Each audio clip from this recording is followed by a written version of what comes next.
저는 이 비상계엄을 통해 망국의 나락으로 떨어지고 있는 자유 대한민국을 재건하고 지켜낼 것입니다.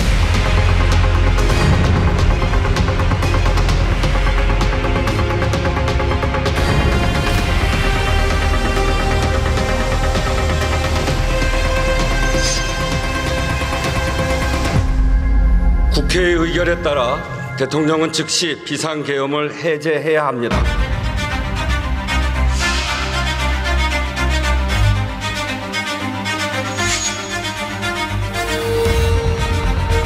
많이 놀라셨을 국민 여러분께 진심으로 사과드립니다. 저의 임기를 포함하여 앞으로의 전국 안정 방안은 우리 당에 일임하겠습니다.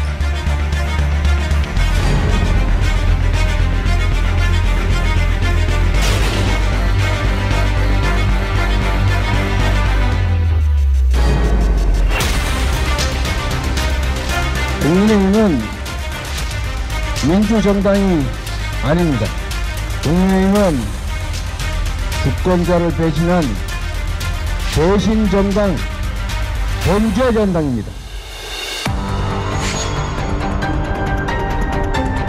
지난 2년 반 저는 오로지 국민만 바라보며 자유민주주의를 지키고 재건하기 위해 불의와 부정, 민주주의를 가장한 헛거에 맞서 싸웠습니다. 저는 마지막 순간까지 국민 여러분과 함께 싸우겠습니다.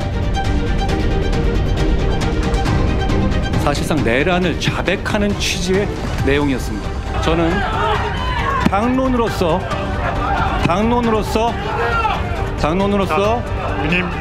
탄핵을 찬성하자는 제안을 드립니다.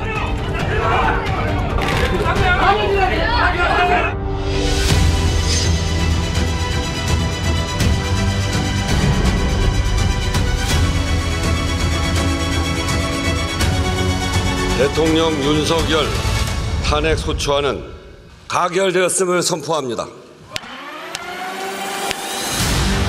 저는 지금 잠시 멈춰 서지만 지난 2년 반 국민과 함께 걸어온 미래를 향한 여정은 결코 멈춰 서서는 안 될 것입니다. 저는 결코 포기하지 않겠습니다.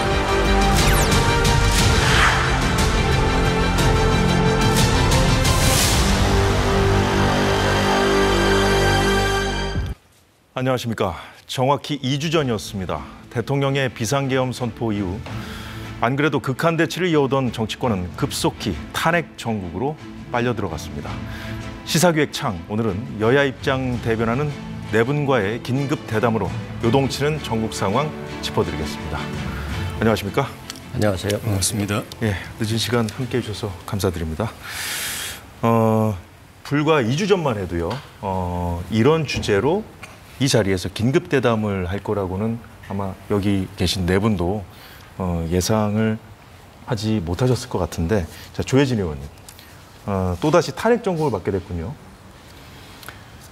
탄핵을 지금 세 번째 맡게 되는 것도 우리 정치가 퇴행하고 있는 것 같은 느낌이 들어서 굉장히 이제 참담한데,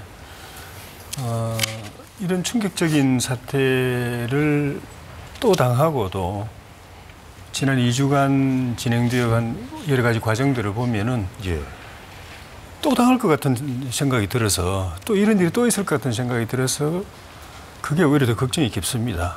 그러니까 계엄이라는 이런 말하자면 후진적인 이 사태가 대한민국 전 세계가 선망하는, 동경하는 이 대한민국에서 벌어진 것도 정말 참담한 일인데, 그 뒤에 이 사건을 이렇게 수사하는 과정, 또 정치권에서 이 사건을 다루는 과정, 또 헌재 심판 준비 과정이나 법원의 또 여러 가지 절차들, 이런 것들을 보면은 후속 처리를 충실하게 잘 해서 제대로 진상을 규명하고 법 적용을 제대로 하면서 동시에 왜 우리가 이런 일을 이 대명천지에 이런 세계 1등 국가 대한민국에서 이런 일이 벌어지는가를 모두가 다 고민해야 되고 다시 이런 일을 안 당하게 하려면 어떻게 해야 되는가를 고민해야 되는데 그런 게 안 보여요. 수사기관들도 서로 이걸 계기로 해가지고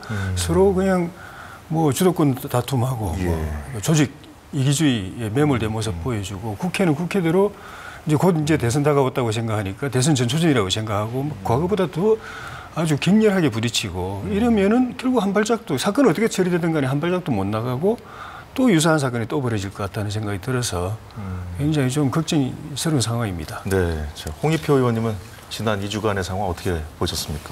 예, 대한민국 민주주의와 우리 사회에 대한 걱정과 희망이 교차했던 기간이었다고 생각을 합니다.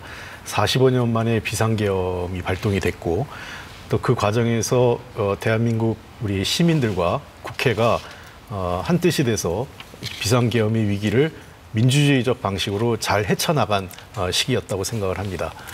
그런 측면에서 희망과 그 걱정이 교차했던 시기였다고 생각을 하고 다만 비상계엄 사태와 탄핵이 남긴 후유증은 상당히 크다고 생각을 합니다.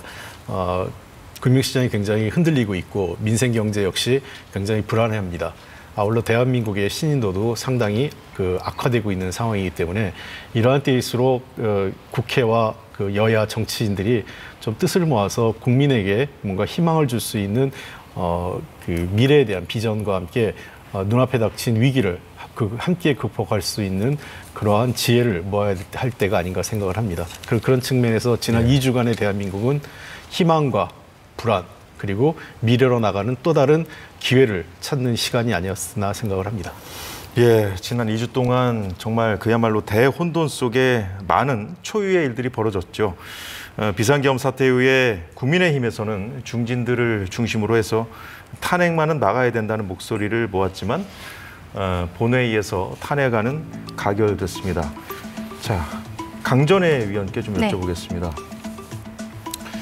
자, 일단은 이제 사법의 영역으로 이제 넘어갔고 또 넘어갈 예정이지 않습니까? 헌법재판소 심리가 시작되면 이제 헌법재판소는 이제 또 절차가 진행될 것이고 또 사법기관들이 좀 기소화해서 이제 법원에 좀 넘기면 또 그쪽에서 또 사법의 시간도 시작이 될 텐데 일단은 이제 뭔가 이제 단정하는 어떤 표현들, 뭐 내란이냐 아니냐 뭐 이런 양쪽 다 단정할 수 없는 상황이죠. 어떻게 보면 냉정하게 보면 그 상황에서 어쨌든 여당 입장에서 대통령을 적극적으로 방어하기 어려운 면도 있죠.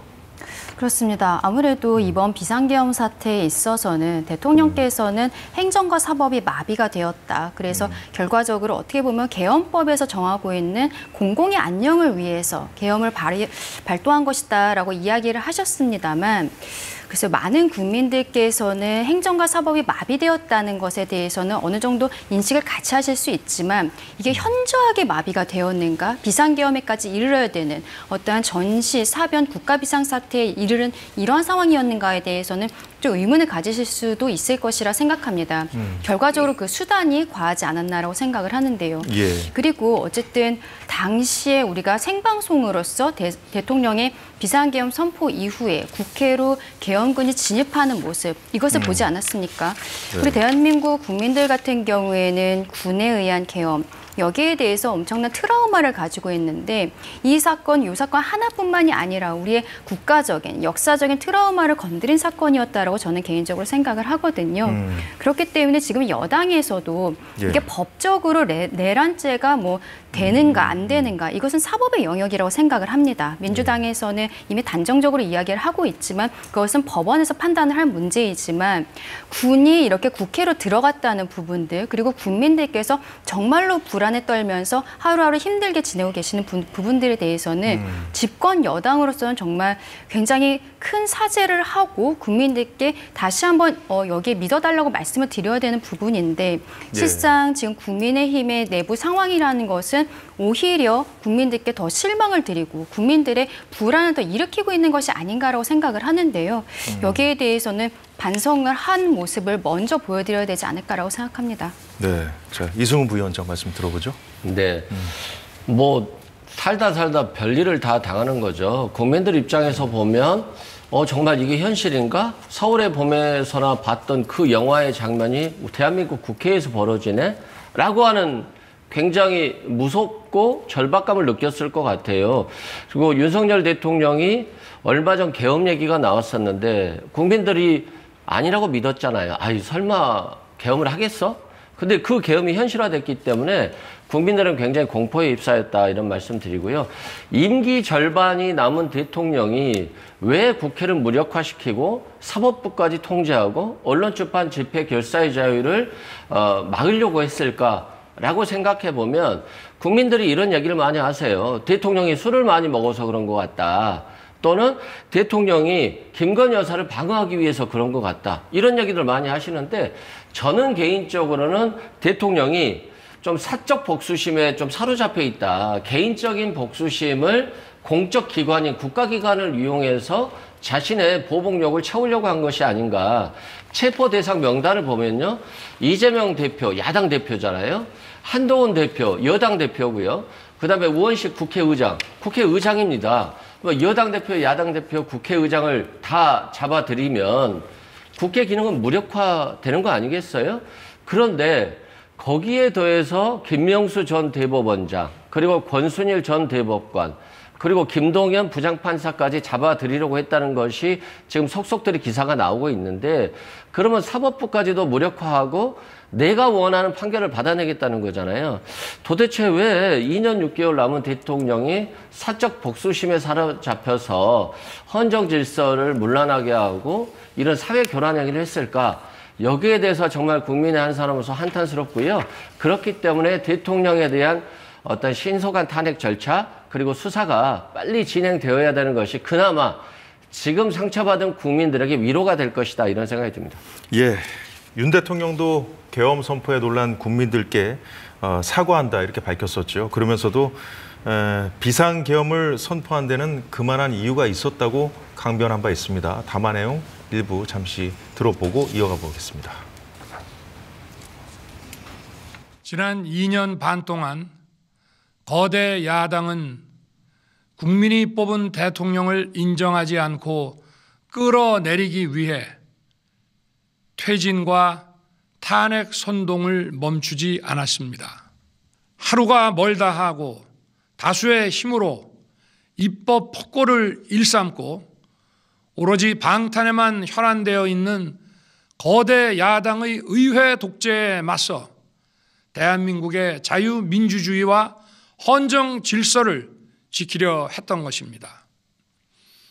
그 길밖에 없다고 판단해서 내린 대통령의 헌법적 결단이자 통치 행위가 어떻게 내란이 될 수 있습니까? 네, 조혜진 의원님 어떻게 들으셨습니까? 마지막 그 말씀, 그 길밖에 없다고 생각을 해서 그렇게 하셨다라는 게 너무 뼈 아픕니다. 왜 그 길밖에 없습니까? 의석수가 이렇게 압도적으로 역전돼가지고 계속 이렇게 민주당이 이 탄핵 남발하고 특검 남발하고 또 법안 그 헌법에 위반되는 법안 막 남발하고 법률 남발하고 예산 마음대로 하고 이래서 국정이 돌아갈 수 없는 지경이 돼서 했다는 건데 그러면 총선 때 잘하면 되잖아요. 총선 때 우리 이길 수 있는 분이 이겼잖아요. 그걸 뭘로 입증하는가 하면은 윤 대통령이 원래 대통령 선거 전후 해서 중대선거구제 이야기했습니다. 그런데 갑자기 소선거구제 그냥 유지로 바뀌었어요. 그게 뭔가 하면은 이번에는 우리가 싹쓸이 한다. 거꾸로 우리가 싹쓸이 한다. 한번 좀 본때를 좀 보여줘야 된다. 소선거구제에 가면은 우리가 삭스리 하는데 뭐 중대선거구제라서 야당한테 의석수 나눠줄 필요 뭐 있냐 이런 생각을 해서 중대선거구 하겠다고 해놓고 포기할 정도로까지 낙관적이어서 상황이. 그래서 우리 안에만 단합하고 또 국민들께 좀 정말 국민의 마음을 얻을 수 있도록 그런 정치하고 했으면 우리 이겼습니다. 그렇게 하면 이런 일이 있을 필요가 없잖아요. 그리고 지고 나서도 의석수는 밀리지만은 다시 반성하고 쇄신해가지고 국민들 마음에 들어서 지지율이 40% 이상만 올라가도 야당이 야권이 190석 가졌다고 절대 그렇게 못합니다. 그게 정통의 방법이고 정상적인 방법인데 그거 안 하셨잖아요. 왜 길이 없습니까? 그렇게 하라고 저를 비롯해서 많은 사람들이 이야기를 했는데 그거 안 들으시고 방법이 개헌밖에 없다고 그러시는데 개헌 방법이 아니잖아요. 일단 헌법에 위반되고 가능하지도 않고 적법하지도 않아요. 그러니까 정말 안타까운 부분이 어쨌든 대통령께서 저렇게 판단 잘못을 하셔가지고 저렇게 좀 무리한 그 계엄을 하신 게 어쨌든 그걸 본인 말씀대로 이걸 통해서 국민들을 각성시키고 야당을 경고를 줘가지고 이제 그런 일을 못하게 해서 국정이 정상으로 돌아가도록 만들기 위해서라는 거잖아요. 근데 지금 뭐 어떻게 됐습니까? 탄핵에 몰렸죠? 이제 수사받고 재판받아야 될 상황이죠. 그거까지 대통령께서 생각하셨을까? 생각했더라면 이렇게 안 했겠죠. 경고로 끝나고 뭐 수사받거나 탄핵으로 몰려 이런 일이 없을 거라고 판단했을 거 아닙니까? 누가 그런 오판을 하게 했는지 옆에서 그 정말 너무 안타깝고 예, 정말 예. 할 말이 없습니다. 예. 예. 예. 이제 뭐 지금 어쨌든 그 여당 내에서도 이제 뭐 이 계엄 그 발동에 대해서 좀 두둔하는 그 인사들은 좀 현재로 좀 찾아보기는 어렵습니다. 그럼에도 불구하고 지금 이 사태까지 이르게 된 데 있어서는 뭐 야당도 책임이 있지 않느냐 이런 얘기도 이제 여당에서 나오긴 하거든요. 이른바 야당 책임론인데요, 홍 의원님. 글쎄요, 이 야당 책임론이 무슨 어떤 이유로 나오는지 이해하기 좀 어려운데 뭐 심하게 표현해서 야당에서 비상계엄을 권유한 것도 아니었고. 저는 대통령께서 현실을 인정하지 않았기 때문에 이런 불행한 일이 발생했다고 생각을 합니다. 정치라는 것은 기본적으로 현실이기 때문에 여사대 정국에 대한 인식 그리고 현실을 인정했다면 여사대에 맞게 야당과 대화하고 또 야당에게 내줄 것과 자기의 의견을 관철시킬 것을 좀 더 정확하게 분리를 했어야 되죠. 그러니까 사실은 탄핵 얘기를 자꾸 이제 문제 얘기를 하는데 과거 거슬러 올라가면 다수 의석일 때 예컨대 열린우리당이 다수 의석일 때에도 노무현 대통령이 당시 행자부 장관이었던 김두관 장관의 그 해임 건의안을 수용을 했어요. 그러니까 국회가 해임 건의안을 요구하면 그걸 수용을 합니다. 그리고 과거 김대중 대통령도 임동원 통일부 장관에 대한 해임 건의안을 다수 의석을 가진 야당이 통과시키니까 그걸 받아들이고요. 그러니까 근데 대통령께서 그런 야당의 해임 건의안을 단 한 번도 수용한 적이 없었고, 그리고 두 번째 이태원 사건에 사건이 참사가 있었을 때 행안부 장관 많은 시민사회나 언론에서도 경질 요구가 필요하다, 책임지고 정치 도의적 책임으로 경질을 해야 된다고 했음에도 불구하고 한 번도 수용하지 않았습니다. 결국은 소통을 하자면 불통과 독선의 이미지를 대통령이 차곡차곡 쌓아왔고 지금 와서 야당이 도와주지 않았다, 야당이 발목을 잡았다 얘기하는 것은 역대 어느 대통령이 야당이 흔쾌히 도와준 적이 어디 있었나요? 문재인 대통령 때 국민의힘이 당시 야당이 흔쾌히 도와준 적 없었어요. 야당은 반대하는 거고 반대하는 속에서 야당의 존재가 있는 겁니다. 그러한 야당의 반대를 어떻게 설득하고 또 야당에게 어떤 협조를 구해내고 하는 게 정치력이죠. 그런 정치력을 저는 이 정부 들어와서 단 한 번도 제대로 보여준 적이 없다. 결국은 그 마지막까지 비상계엄 선택 방식조차도 정치적인 선택이 아니라 초유의 반헌법적 법률에 위반되는 선택을 한 것이 이런 비극적인 상황을 만든 대통령 본인의 책임이 제일 크다 이렇게 생각을 합니다. 네, 윤 대통령이 변호인단 선임에 들어간 이후에 처음으로 오늘 대통령 측의 입장이 나왔는데 내란죄의 성립 요건이 되지 않는다는 것이 이제 핵심적인 내용이었습니다. 자, 강전의 위원께 여쭤보죠. 네. 이 부분은. 자, 대통령이 지난 담화에서도 이제 계엄 발동은 대통령 고유 권한이고 고도의 통치 행위라고 이제 강변하지 않았습니까? 네. 그래서 우리가 이제 이것과 맞닿아서 볼 수 있는 것은 이제 계엄 발동을 이제 통치 행위로 볼 수 있는 것인가, 또 내란 행위로 볼 수 있는가, 이 부분이거든요. 일단 비상계엄 선포 자체는 헌법에서 정하고 있는 대통령의 권한이라는 것이죠. 그런데 여기에 있어서도 대통령의 권한이고 통치 행위이지만 만약에 국헌문란의 목적이 있다면 이 역시 사법심사의 대상이 된다라는 것이 판례의 입장입니다. 예. 결과적으로 대통령과 지금 대통령과 오늘 변호인들의 이야기는 국헌문란의 목적은 없었다라는 것이죠. 그리고 대통령은 그전에 12일에 대국민 담화에 있어서도 오히려 헌정 질서를 수호하기 위해서 결과적으로는 마지막 수단을 선택한 것이다라고 이야기를 한 부분이 있습니다.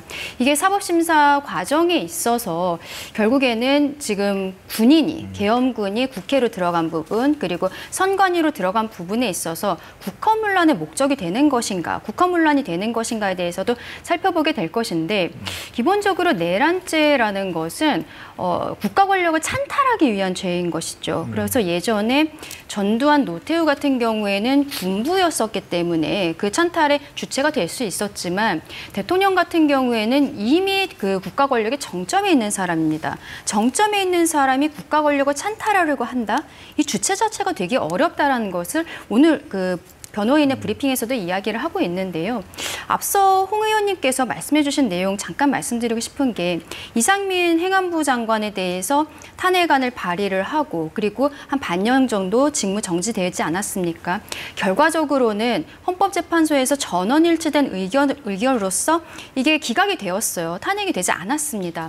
근데 처음에 탄핵안을 발의할 때부터 법조계에서는 이것이 어떠한 정무적인 책임은 질 수 있을지언정 법적인 책임, 위헌적인 거, 위법적인 것은 아니다라고 했어요. 근데 그때 민주당에서 탄핵안을 발의하면서 아니다, 그래도 누군가 책임져야 되지 않느냐라는 형태였던 것이죠. 반년 동안 행안부 장관이 없었습니다. 그때 우리나라에 굉장히 큰 수혜가 있었어요. 근데 우리는 수혜가 있을 때 그 정부의 컨트롤 타워의 수장이 행안부 장관으로 정해져 있거든요. 행안부 장관이 없었습니다. 그 상황에서 수혜를 맞았고 반년이 지난 후에 헌법재판소에서 전원 일치된 의결로서 기각이 나왔는데 민주당은 거기에 대해서 사과 한마디 없는 거예요. 그런데 이런 식으로 이상민 행안부 장관뿐만이 아니라 20명이 넘는 사람들에 대해서 탄핵안을 계속적으로 발의를 하면서 정부를 마비시키고 사법부에 대해서 겁박을 하고, 예산안에 대해서도 어떻게 됐습니까? 지금 민주당이 단독으로 처리한 감액 예산안 처리되지 않았습니까? 민주당 출신의 국회의장조차도 여기에 대해서 정부에 바로 추경을 준비해달라, 이런 이야기들을 하고 있잖아요. 이것이 바로 지금 야당 책임론, 아까 이야기했던 부분인데, 민주당에서는 지금 이 상황이 대통령의 탄핵과 비상계엄 상황이 민주당과 아무런 관련이 없는 것처럼 이야기를 합니다. 그럴까요? 과연 민주당이 수권 정당을 원한다면 오히려 그동안에 본인들이 했었던 부분에 대해서는 사과를 하고 그 다음에 앞으로 어떻게 잘 할 것인지에 국민들께 말씀드리는 이 과정을 저는 먼저 거쳐야 되는 것이 아닌지 그렇게 말씀드리고 싶습니다. 자, 조혜진 의원님 어떻게 보십니까? 이제 계엄이라는 수단을 써서 너무 뼈아팠다 이렇게 말씀을 해주셨는데, 이제 좀 더 이제 법리적으로 들어갔어요. 국헌 문란의 목적성이라든가 폭동 이런 부분이 이제 규명이 돼야 이제 내란죄라고 처벌을 할 수 있을 텐데, 이 부분까지 어떻게 보고 계신지. 폭동이라는 거는 이제 상식적으로 생각하면은 그 다수의 군중이 모여가지고 제한 질서를 어지럽히는 거를 말하는데, 대규모 집단 행동, 폭력적 행동을 말하는 것인데, 이번 같은 경우 이제 군인들이 출동을 한 겁니다. 출동을 해서 국회에 진입하고 그 과정에서 유리창을 깬다든지 기물을 파손한다든지 이런 일들이 있었는데, 이것을 그 우리 흔히 말하는 폭동으로 볼 수 있을 것인가가 이제 그 수사나 재판 절차 또는 탄핵 절차에서 이제 해석이 돼야 될 부분이고, 그다음 이제 좀 전에 강진애 위원님 말씀하신 것처럼 우리가 통상 또 상식적으로 이 반란이라고 하면은 하급 기관이 상급 기관을 치는 것, 또는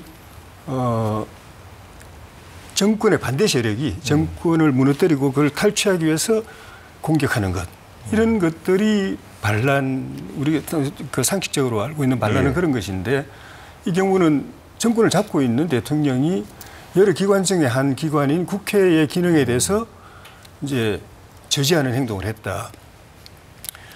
그거는 이 통상적인 반란의 개념에 들어가지 않는다는 것이 지금 대통령 변호인단의 주장이고, 이런 부분에 대한 해석이 없었기 때문에 좀 전에 전두환 군부 때도 이야기했지만 그때는 군부가 최규하 대통령을 정점으로 한 정권을 탈취하기 위해서 한 것이거든요. 정권이 있었고 그걸 몰아내고 탈취하기 위해서 그렇게 한 행동이었는데, 이 경우는 어떻게 해석을 해야 되는가 하는 것은 법원의 재판 과정 또 탄핵 심판 과정에서 다뤄질 주요 쟁점 중에 하나고 반란의 개념이 그러니까 내란의 개념이 어디까지 확정돼야 되는 것인가. 예. 하급기관이 상급기관을 친다든지 또는 예. 정권의 반대 세력이 정권을 친다든지 하는 건 당연히 그 반란인데 이 경우는 그 반대인데 그 경우도 반란의 내란의 개념에 포함될 것인가에 대해서 이제 법적 해석이 유권 해석이 내려지는 과정이 되겠죠. 예.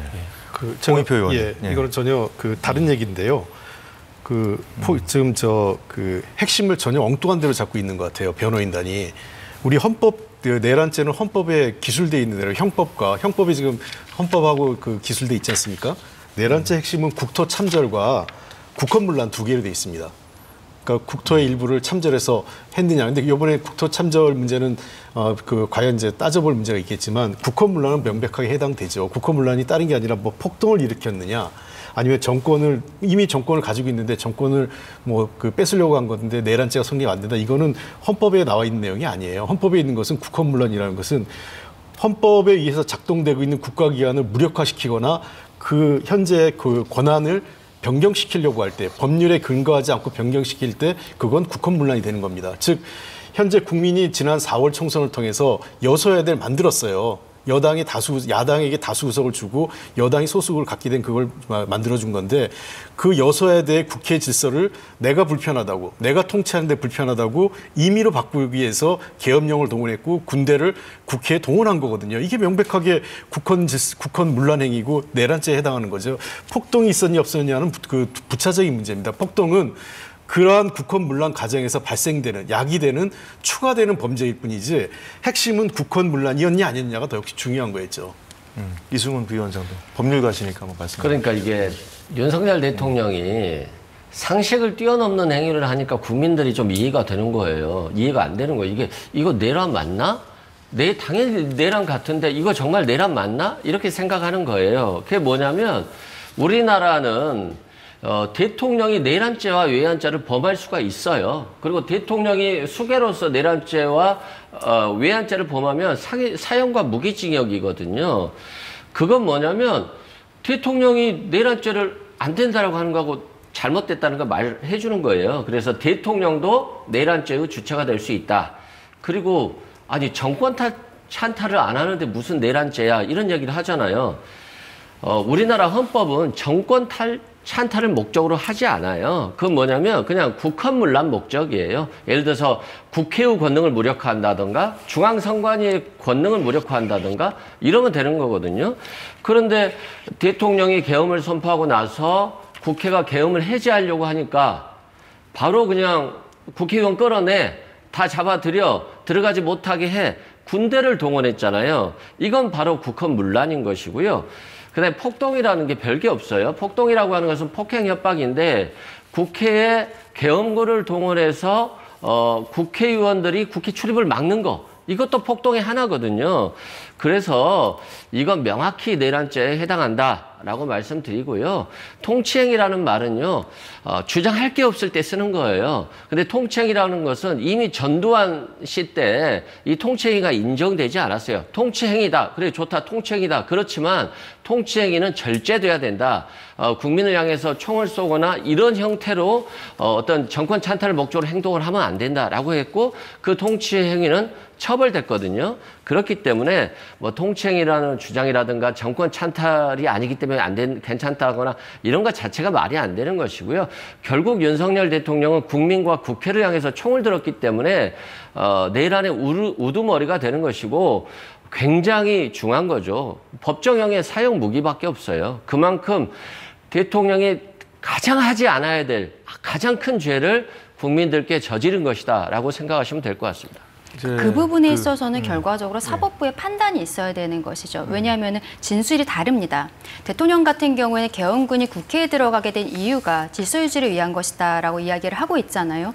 우리가 전 국민이 CCTV로 봤을 때 군인들이 국회의원들 끌어내는 모습 없었습니다. 그런데 몇 명이 그렇게 진술을 하고 있죠. 곽종근 사령관이라든지 조지호 경찰청장이라든지 이런 사람들이 대통령으로부터 비화폰으로 전화를 받았는데 국회의원들을 끌어내라고 하더라. 하더라, 이거를 봉쇄하라고 하더라, 이러한 이야기들을 하고 있습니다. 이것은 분명히 대통령에게는 굉장히 불리한 정황이에요. 하지만 이것은 수사를 통해서 밝혀져야 되는 것이고, 그리고 사법부의 판단이 있어야 되는 부분인 것입니다. 그런데 지금 거기에 대해서 민주당에서는 마치 모든 것이 이미 사실인 것 마냥 이야기하는 것은 문제가 있다고 생각합니다. 그러니까 윤석열 대통령은 그걸 원하겠죠. 수사가 끝날 때까지 좀 기다려달라라고 생각하겠지만 경찰청장 구속됐죠. 서울청장 구속됐죠. 김용현 전 국방부 장관 구속됐죠.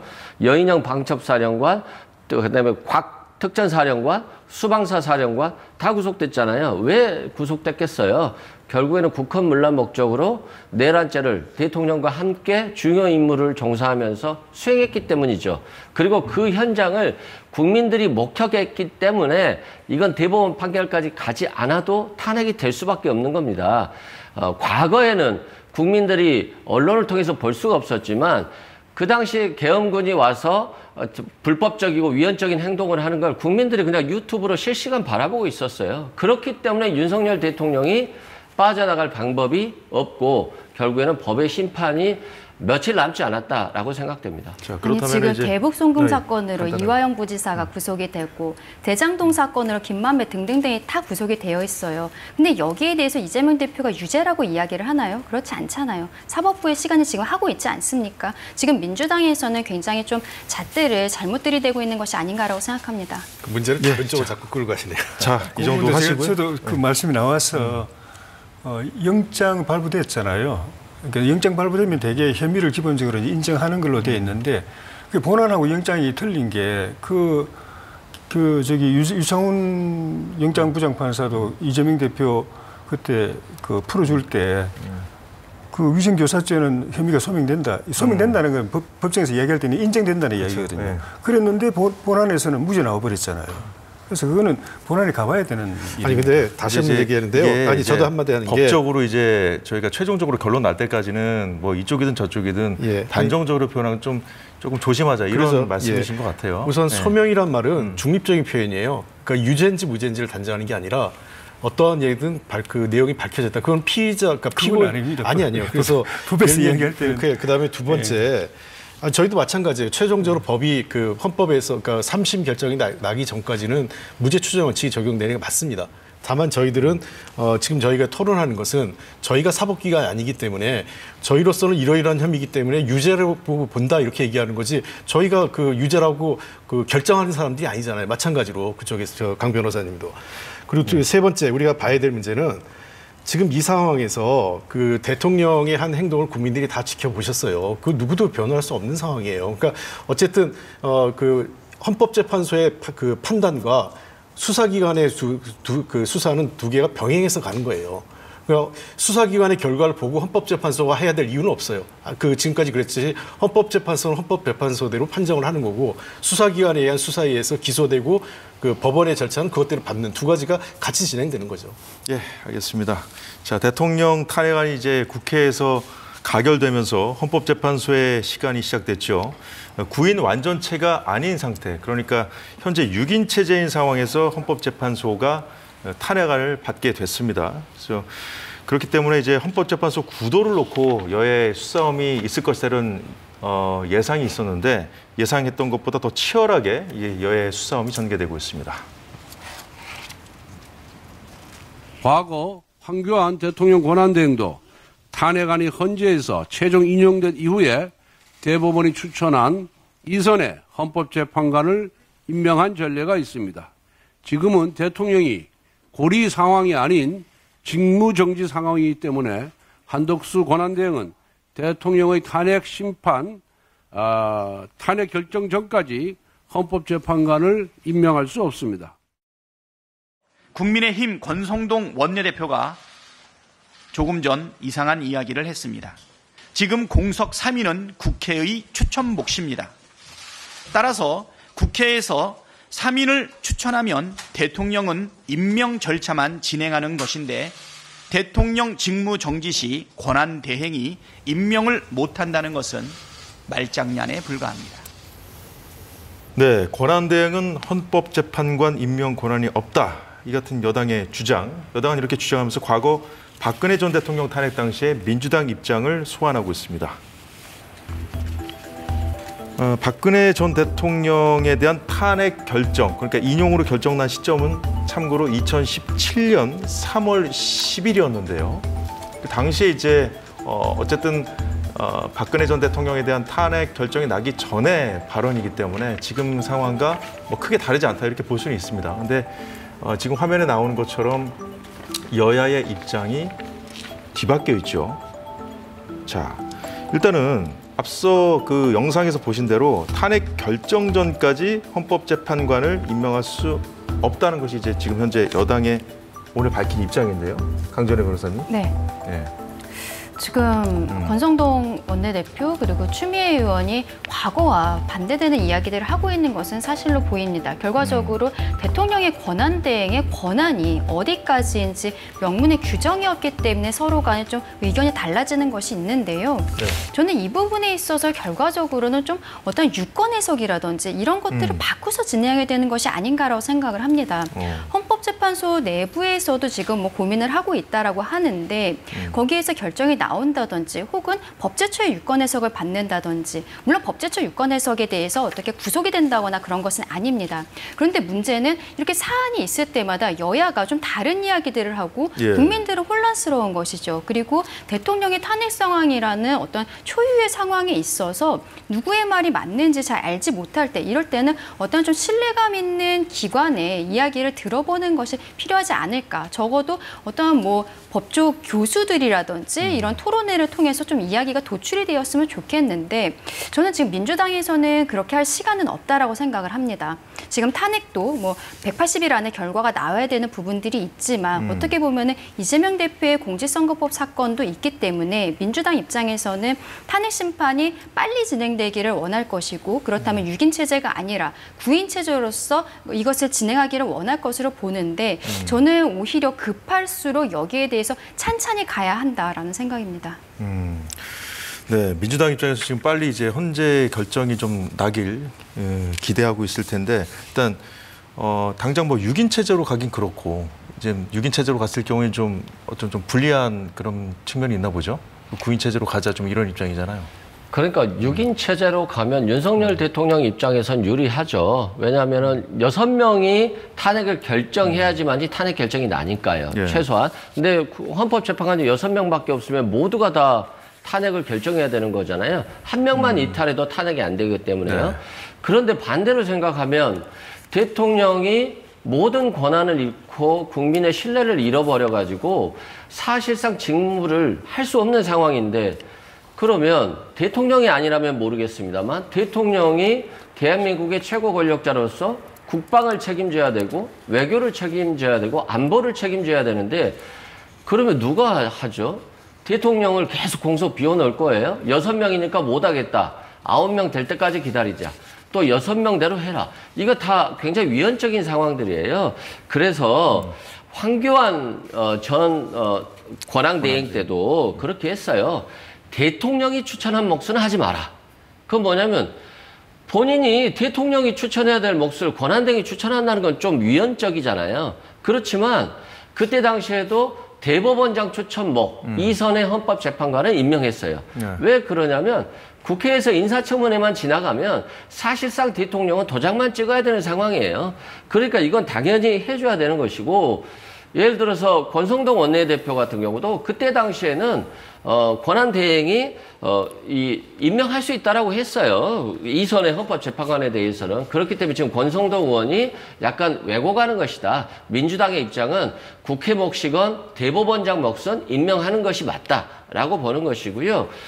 6명이 대통령의 탄핵을 결정한다? 이건 굉장히 위헌적이에요. 그렇기 때문에 9명의 헌법재판관을 다 만들어줘서 9명이 윤석열 대통령의 서명을 듣고 윤석열 대통령의 말이 맞는지 아니면 국민과 야당의 말이 맞는지를 판단해서 결정을 하는 것이 가장 우리 헌법을 지켜주는 거거든요.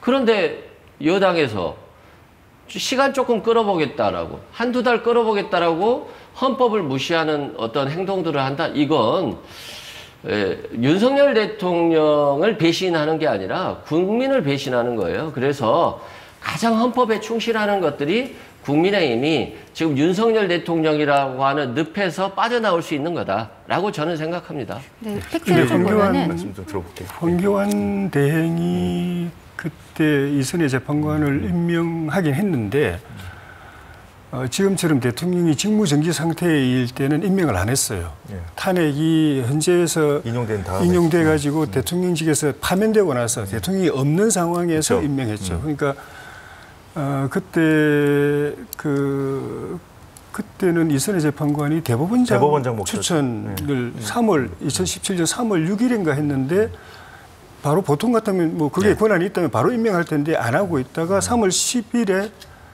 박근혜 대통령이 탄핵 인용돼가지고 파면되고 그러고 나서도 한 보름 정도 있다가 3월 26일인가에 임명을 했어요. 그러니까 그게 표준이라고 한다면은 지금 대통령이 직무정지 상태일 때는 그 한덕수 권한대행이 임명하면 안 되는 거죠. 직을 유지하고 있으니까요. 예, 안 되는 거고 이거는 이제 논점이 두 개인데 대통령의 그 임명권의 실체 본질이 뭐냐 하는 거하고 대통령이 유고됐을 때 그걸 대행하는 총리의 권한 대행 범위가 어디까지냐 하는 건데 대통령의 임명권이 자기가 직접 임명을 하는 거 말고 지금처럼 뭐 대법원장이 임명하는 걸 자기가 추천하는 걸 임명한다. 국회가 추천하는 걸 임명한다. 이런 추천받아서 임명하는 걸 때 그 대통령의 권한은 그냥 형식적인 권한이냐. 추천한 걸 그냥 그 프로페서로 그러니까 전혀 그냥 손 터치 못하고 기계적으로 다 임명해야 되는 것이냐.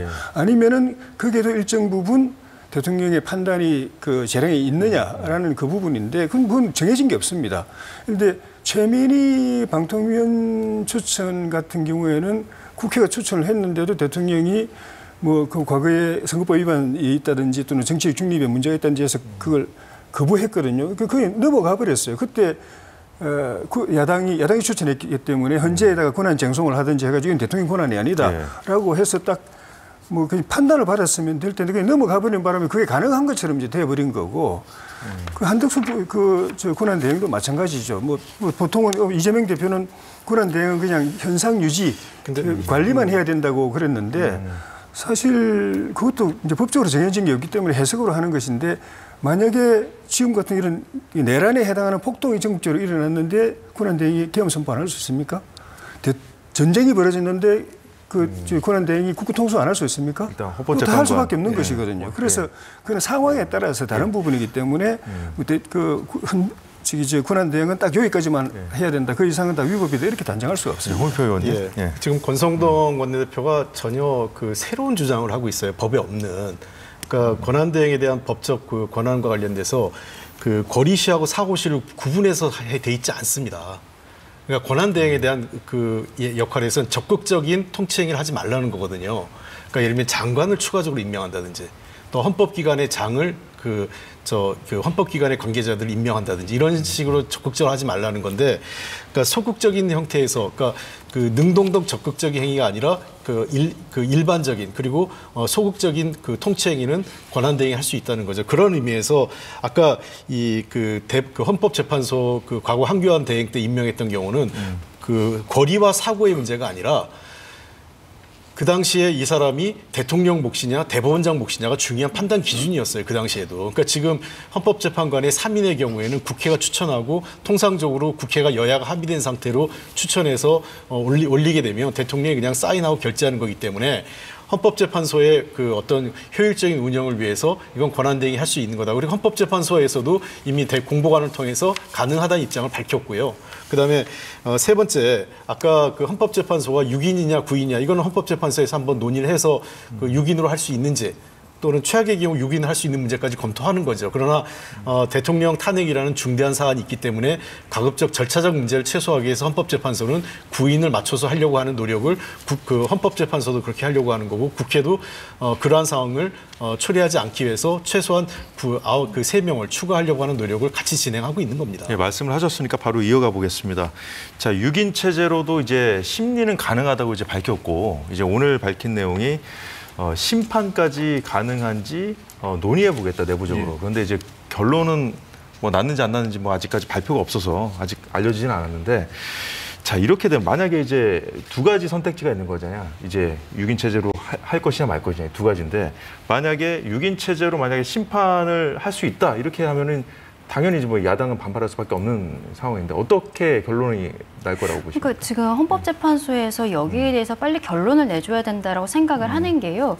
지금 180일 안에 결론이 나야 되는데 뭐 여기에 대한 제재 규정이 없습니다. 근데 지금 윤석열 대통령과 변호인단의 입장을 보면은 최대한 좀 길게 하지 않을까? 뭐 열심히 오히려 대통령이 직접 헌재에 나와서 변론을 하겠다라는 이야기까지 나오는 것을 보면은 시기적으로 뭐 박근혜 전 대통령 때 91일, 노무현 전 대통령 때 63일보다는 좀 더 걸리지 않을까 싶은데 문제는 4월 18일 정도가 되면은 문영배 재판관과 이미선 재판관도 또 임기가 만료된다는 거예요. 근데 그 두 분 같은 경우에는 대통령이 직접 지명하는 몫이거든요. 그래서 시작하는 단계에서 여기에 대해 임명권자 부분을 좀 정확하게 정리를 해놓지 않으면 만약에 4월에도 이게 심리가 끝나지 않았을 때 그때 가서도 아니 이거 뭐 7인으로는 지금 할 수 있습니다만 대통령의 탄핵이라는 것을 구인 완전체로서 해야 되는 거 아니냐라는 이야기를 분명히 또 사실은 나올 수밖에 없는 부분이거든요. 그래서 제가 뭐 좀 급할 수 있지만 여기에 대해서는 정확하게 짚고 넘어가야 된다는 것이 4월에 있어서의 두 분의 임기가 또 끝나기 때문에 그 말씀도 드린 것입니다.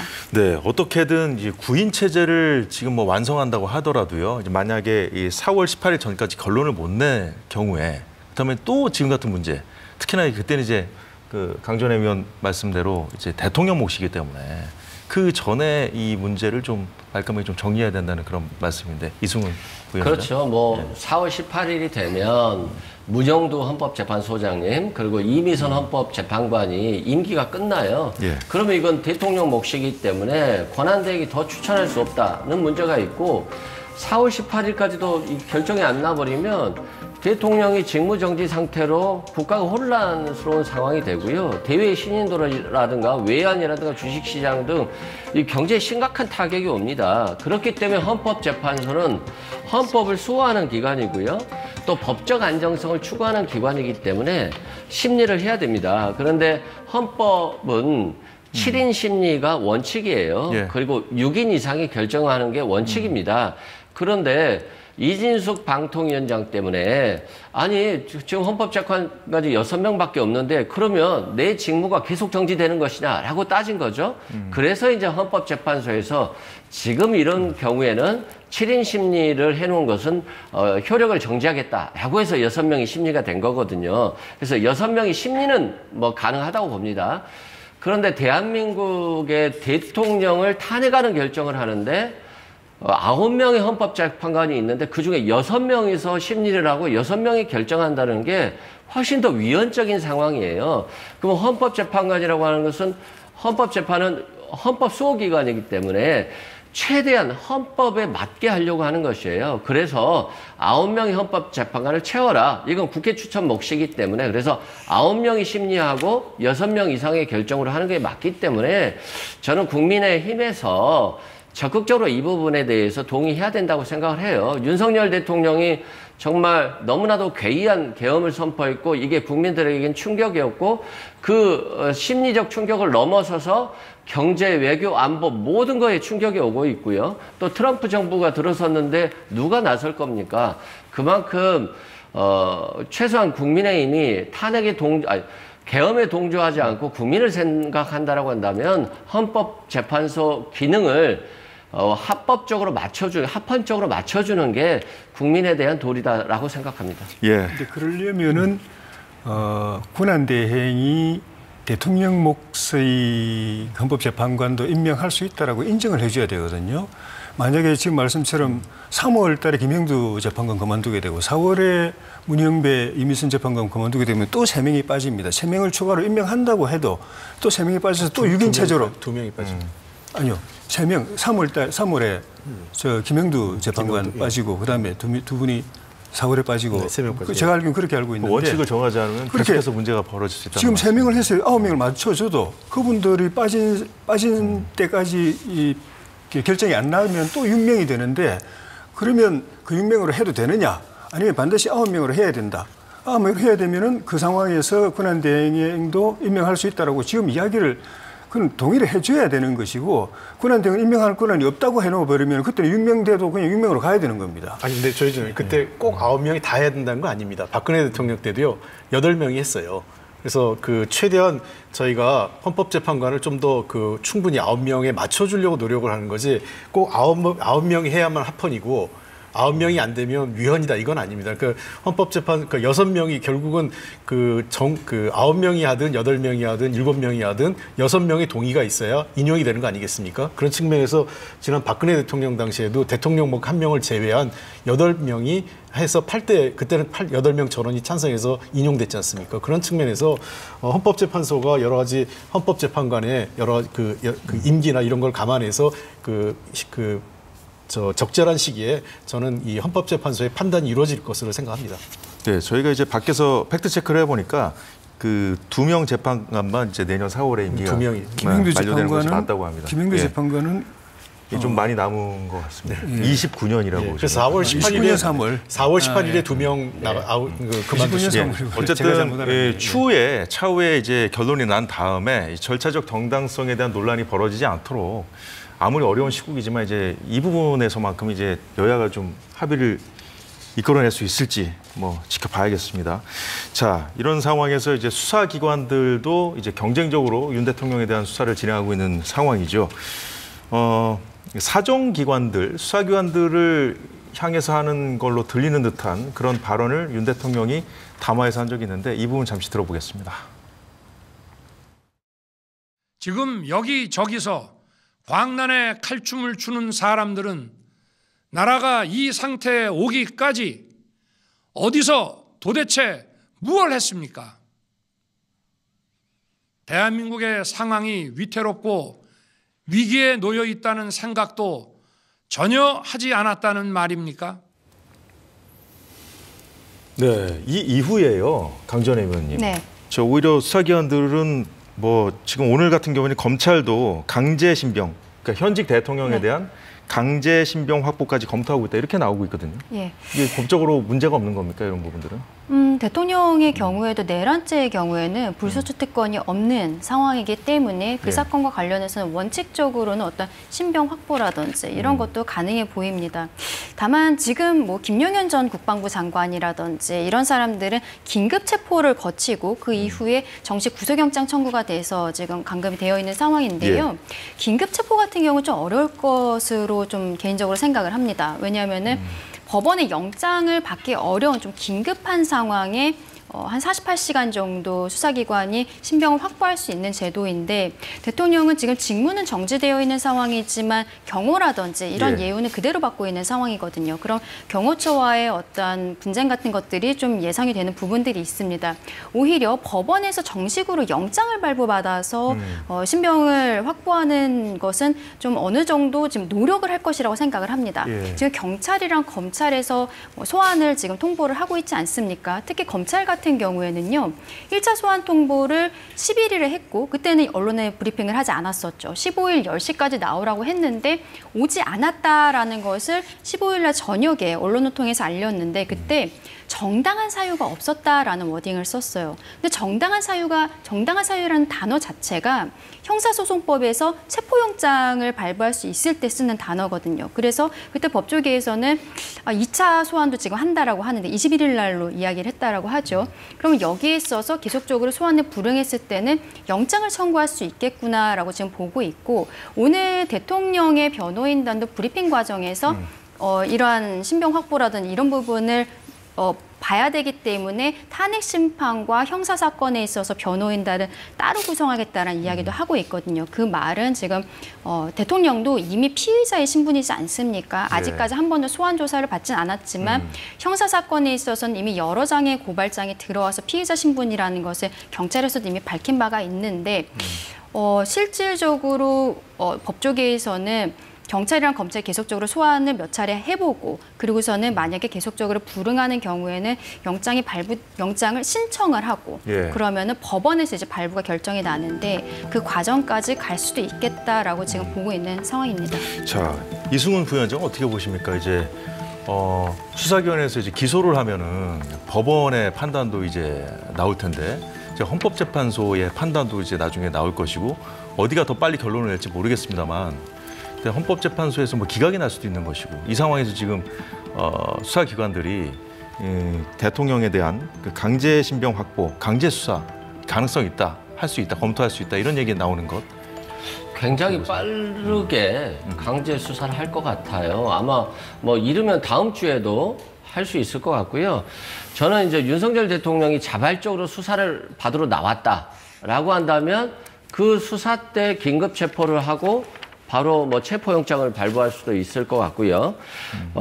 그렇기 때문에 윤석열 대통령이 지금 소환 요구를 안 받고 있는 것 같고요. 이 소환 요구를 안 받아서 시간을 끌고 있는 것 같은데 그럴 경우에는 더 체포영장 발부 가능성이 높습니다. 다만 대통령은 아마 제3의 장소에서 수사를 받으려고 노력할 거고 검찰이나 경찰과 특수본과 뭐 협상을 할 것으로 보여지는데 뭐 검찰이나 특수본에서 그걸 받아들이지는 않을 것 같고요. 결국에는 대통령이 검찰 수사를 계속 거부할 경우에는 그냥 뭐 검찰 수사관들이 바로 그냥 갈 수 없잖아요. 소환장만 가지고 가도 안 받으면 그만이니까. 그래서 계속해서 거부할 경우에는 검찰이 먼저 체포영장을 발부받아서 대통령의 관저로 갈 가능성이 높다. 그렇지 않으면 경호원들이 이 체포영장을 집행하는 데 있어서 방해를 할 수가 있거든요. 그래서 무력적 충돌이 일어날 수 있기 때문에 아마 그 방식을 검찰이 택할 것 같고요. 서로 이제 뭐 경쟁하는 거 아니겠습니까? 그리고 이제 헌법재판소법에는 뭐 수사가 진행되면 뭐 헌법재판을 정지할 수 있다 이런 규정은 있잖아요.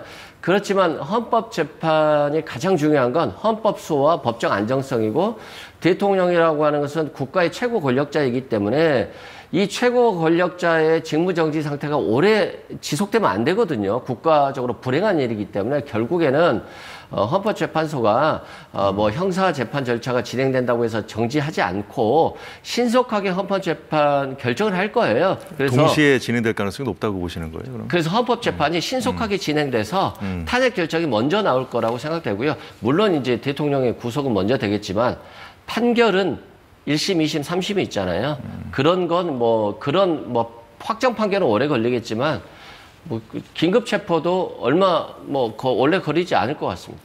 어찌 됐든 그 경호처와 이제 대치할 수밖에 없는 그런 상황들이 벌어질 수밖에 없거든요. 그래서 이제 아까 지금 그 이 위원장이 그 말씀하신 것처럼 가장 좋은 것은 긴급 체포 방식보다는 정식으로 그러니까 소환 조사 몇 번 소환을 요청하다가 불응할 경우에는 법원으로부터 체포영장을 받아서 하는 게 그 현실적으로 아마 그 이 선택할 수 있는 수사기관의 방식이 될 것 같아요. 그리고 아까도 말씀하셨지만 헌법재판소하고 그 이 형사사건의 동시진행 문제는 이건 박근혜 대통령 때도 그 당시 박근혜 대통령 변호인 측이 제기했던 문제인데 헌재에서 그걸 기각을 했습니다. 그래서 그냥 헌재는 형사사건을 형사사건대로 헌법재판소의 판단대로 그때도 병행을 박 전 했습니다. 대통령은 이제 헌법재판소 인용 결정이 나온 다음에 소환되지 않았나요? 아니 그때도 수사가 진행을 했기 때문에 그 전에 그런 논란이 있었다? 수사가 이미 그때 됐었죠. 고발됐기 때문에. 그렇기 때문에 그때도 요청이 있었어요. 그냥 같이 진행된 겁니다. 대통령께서 광란의 칼춤이라고 이야기한 거는 저는 뭐 법원이나 수사기관은 아닌 것 같아요. 왜냐하면 사태가 이 지경이 될 때까지 그 사람들은 뭐 했냐 이래 되는데 그 이전에는 뭐 수사기관도 수사 제대로 했잖아요. 특히 이재명 대표에 대해서 법원이 조금 좀 미온적이었죠. 계속 이제 밀리고 뭐 끌려가고 뭐 이래가지고 제때 재판 안 해줘서 대통령이 좀 그 부분에서는 좀 불만이 있을 수도 있지만 기본적으로 야당에 대해서 한 것 같은데 근데 지금 벌어지고 있는 상황은 그 광란의 칼춤이라고 이야기할 만한 게 수사기관들은 그런 이야기를 들어만 합니다. 지금 계속 이제 긴급체포 이야기 나오는데 긴급체포 요건이 아니거든요. 긴급체포는 범죄 현장 그것도 그냥 조그마한 범죄가 아니라 금고 이상의 형을 받을 만한 범죄를 저지르다가 현장에서 잡았는데 그냥 여기 내가 지금 그 구속영장이 없어가지고 그 구속 못한다고 해서 놔두면은 도망가버리기 때문에 나중에 영장 발부받아도 못 잡는다 싶을 때 딱 잡아두고 그다음에 이제 그 절차를 밟는 긴급 체포고 아니면 소환해서 조사를 해서 하다 보니까 이 사람이 저런 범죄가 금고 이상인데 영장 청구해야 되겠는데 이 지금 만약 풀어주면은 또 영장 받아도 또 못 잡아들인다 해서 잡아두는 게 이제 긴급 체포인데 그것도 놔주면 도망갈 우려가 있거나 증거인멸 우려가 있을 때만 가능한 겁니다. 근데 대통령 어느 경우에도 해당하지 않기 때문에 근데 그거를 그 야당이 압박한다고 해서 그 수사기관들이 나와가지고 긴급체포 가능합니다. 시도하겠습니다. 이렇게 말하는 것부터가 서로 이게 경쟁이 돼가지고 자존심 뭐 싸움하고 누가 먼저 압색 들어가냐, 누가 먼저 영장 청구하냐, 누가 먼저 긴급 체포하냐, 누가 먼저 뭐 신병 확보하냐, 이것만 혈안이 돼가지고 자기들이 지금 법에 따른 수사를 하고 있는지 안 한지도 지금 수사기관들이 오히려 위법하는 상황이 계속 벌어지고 있으니까 그렇게 광란의 칼춤이라고 할 만하죠. 뭐 대통령은 뭐 그런 발언까지는 하지 않았습니다만 김용현 전 장관이 내란 수사가 내란이다 이렇게 주장하지 않았습니까? 어쨌든 단정해서 수사하고 있는 것 아니냐, 약간 이런 문제의식을 갖고 있는 것 같아요. 수사가 내란은 아니지만은 지금 서로 간의 경쟁도 있고 조금 있으면 특검이 만약에 출범하면 그쪽으로 다 넘겨줘야 되고 그 전에 계속 뭔가 이게 실적을 쌓으려고 하다 보니까 수사를 빨리 진행해야 되고 빨리 진행하려면 그 혐의를 갖다 내란으로 딱 정해놔야 그다음 단계로 빨리빨리 넘어갈 수 있기 때문에 아니면 기초조사만 방만하게 하다가 결론도 못 내리고 넘겨줘야 되는 상황이라서 빨리 진행하려면 내란으로 딱 정해놓고 진행해야 되기 때문에 먼저 정해놓고 하는 면이 충분히 사실 있는 거죠. 그렇다고 뭐 그걸 내란죄라고는 할 수 없지만은 그 과잉 수사하는 과정에서 위법 수사가 벌어지고 있는 것도 이거는 좀 반성해야 될 부분이라고 생각합니다. 비상계엄 사태와 관련된 군 관계자 그리고 국무위원들에 대한 수사도 점점 확대되고 있는데요. 자, 좀 여쭤봐야 될 것이 계엄에 대한 그 관련된 이제 책임을 뭐 군대면 군대, 국무위원이면 국무위원, 야당에서 뭐 한덕수 권한대행도 뭐 여차하면 뭐 탄핵할 수 있다 이렇게 경고한 상황 아니겠습니까? 자, 어느 선까지 책임을 물어야 된다고 보십니까? 어느 선이 아니라 참여 정도에 따라 그 위법 여부가 확인되면 그것은 다 이제 기소를 해야 되는 거죠. 이제 이번 계엄령에 이제 나온 이제 그 동원된 군인만 뭐 1,000명이 넘는다는 거 아니에요?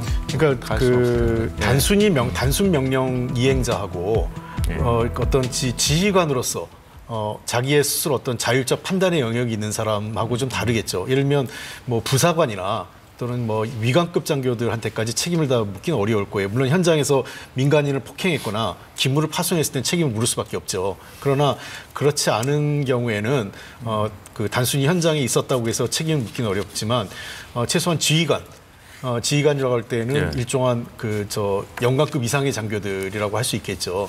그분들 같은 경우에는 이 명령의 계통에 따라서 어떤 명령을 받았고 그 명령을 어느 선까지 수행했는지, 그 당시에 보고 과정에서 이뤘던 서로 간의 어떤 그 소통이 어떤 방식으로 이루어졌는지 등을 수사관이 따져본 다음에 기소 여부를 판단할 겁니다. 그래서 뭐 이걸 일률적으로 뭐 장성은 기소하고 영관급은 기소하지 않는다 이런 게 아니라 그 직급이 일정 직급 이상에 된 사람들 중에서 가담 여부 그리고 현장에서 불법성의 그 정도 여부 등을 수사기관이 판단할 것으로 생각을 합니다. 여기 딜레마가 있는데 군 형법상으로는 그 명령에 불복하면 항명죄거든요. 항명죄는 뭐 심한 경우 사형 무기도 있습니다. 그런데 이번처럼 항명하지 않고 따르면 또 내란죄로 또 이길 수가 있는 거예요. 거부하면 항명죄, 복종하면 내란죄. 이래도 감옥 가고 저래도 감옥 가고 그런 게 어디 있습니까 세상에. 그래서 이번 사건 자체도 저는 그 최고위 장성들은 뭐 불가피하게 책임을 져야 될 수도 있지만은 그 아래에 그 중하위 장교들은 그거는 저는 면책을 해줘야 되지 않느냐. 당신들 왜 그때 불법 잘못된 명령인 줄 알고 다 거부해야지 왜 따랐느냐. 그 책임져라 이렇게 말해버리면은 만약에 거꾸로 계엄이 그러니까 그렇게 진짜 이게 잘못됐다고 해서 거절했다고 칩시다. 거부했다고 칩시다. 근데 만약에 계엄이 성공했다. 그럼 이 사람들은 바로 항명적으로 군사법원 가는 거예요. 그러니까 그런 딜레마 속에 빠뜨리면은 이 군인들이 진짜 이거는 뭐 이럴 수도 없고 저럴 수도 없고 완전히 정치 눈치만 보는 정치 군인들 다 돼버리기 때문에 정말 상위급의 그분들도 사실은 대통령 명령이니까 그런 부분도 있지만 어쨌든 일정 부분 책임져야 될 부분이 있으니까 책임지게 하고 나머지는 면책해 줘야 되지 않나 싶습니다. 예, 사실은 그 한덕수 권한대행도 지금 피의자신 분이죠. 야당 고발이 들어갔으니까. 자, 이런 상황에서 이제 거부권이 또 지금 논란이 되고 있거든요. 이 거부권 관련해서 이제 여야의 공방이 있었는데 잠시 영상 보고 이어가겠습니다. 한덕수 총리는 잠시 대통령의 권한을 대행할 뿐 대통령이 된 게 아닙니다. 거부권을 행사할 생각은 접으시기 바랍니다. 한덕수 권한대행은 내란 공모 내지는 내란 방조 혐의까지 받고 있지 않습니까? 국민의힘을 설득하고 국회와 협치를 통해서 민생 법안들을 수용하기를 촉구합니다. 예, 이 거부권 논란은요. 이제 앞서 우리가 얘기해봤던 그 헌법재판관 임명하고 또 여야 입장이 또 반대거든요. 네. 예, 강전희 의원. 지금 민주당에서 하고 있는 이야기는 한덕수 국무총리, 한덕수 대통령 권한대행의 권한을 민주당이 정해주는 권한만 행사하라라고 지금 이야기를 하고 있는 것이죠.